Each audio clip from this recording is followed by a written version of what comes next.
Well, here we are. It's the end of a wonderful experience for me. I've had 3 days. My head is spinning with all this fantastic information that I've been able to soak up.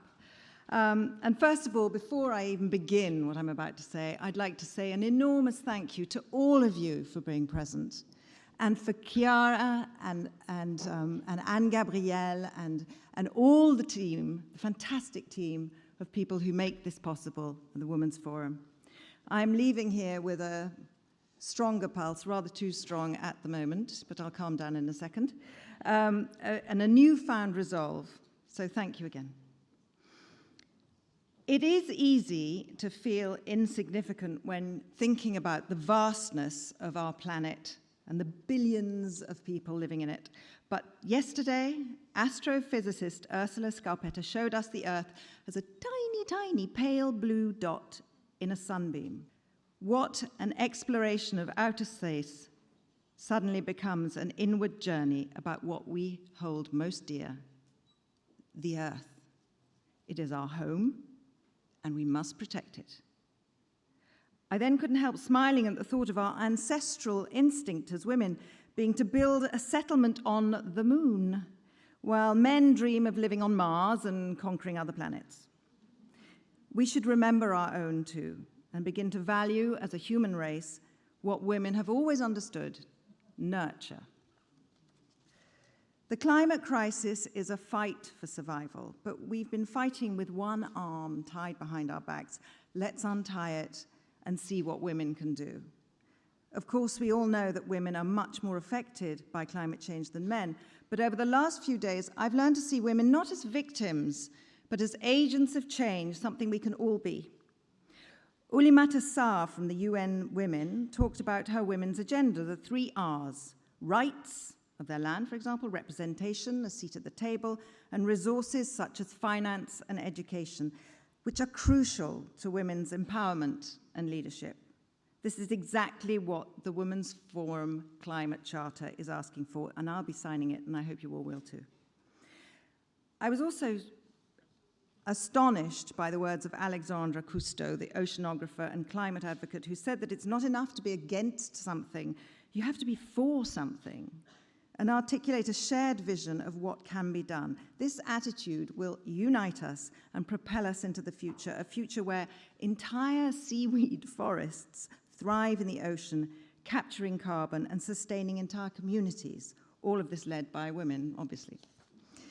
Paul Van Zyl told us that the renewable technologies are, in fact, already in place to change the world of energy and combat climate change, which I didn't know. We just need the collective will to implement them on a global scale. Isabelle Kocher challenged herself to transform rather than tweak the energy targets of her company. They won't be just ambitious, they will be absolute and crazy targets, as she described them. They'll leave us no choice to adapt, but to adopt 100% renewable energy. Isabelle, remarkable, gave us the courage to wipe the slate clean. Speaking of solutions, I was amazed by the range of women entrepreneurs who use their great ideas and skills to address global challenges. But the majority of these women are only getting 2% of the necessary funding to start their businesses. Worse than that, when they pitch their businesses, they're asked to justify how they will use or lose their money, while men only have to explain how fantastic they are. We women must undergo a necessary shift in our mindset, from defensive answers to affirmative answers. We need these women entrepreneurs to develop technologies that directly address women's issues, many of which have been neglected until now.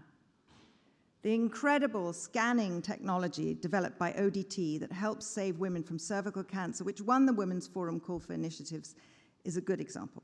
Ultimately, technology is a neutral tool until bias is applied. When that happens, that tool becomes very dangerous. So we need to ensure that from the very beginning, the onset, all of us are included in the products and services that have the power to shape our lives. Currently, however, most companies, even if the will is there, are simply not equipped to understand the effects that AI has on women and how to deal with it. So the call to action is clear. And I'm absolutely thrilled that initiatives, specialty.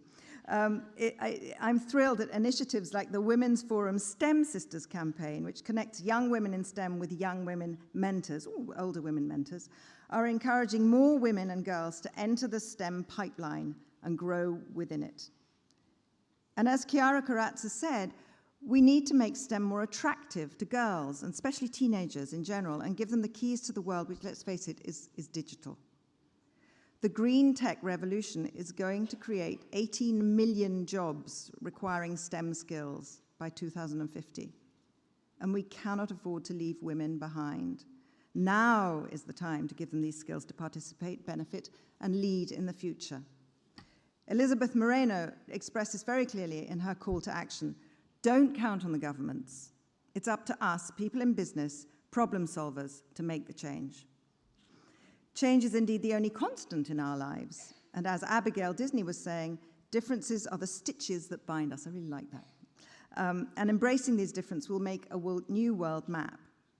Helen Needham talked about neurodivergent people as not difficult, but different, and said that when you remove barriers for the neurodivergent, you remove them for everyone and create more inventive environments.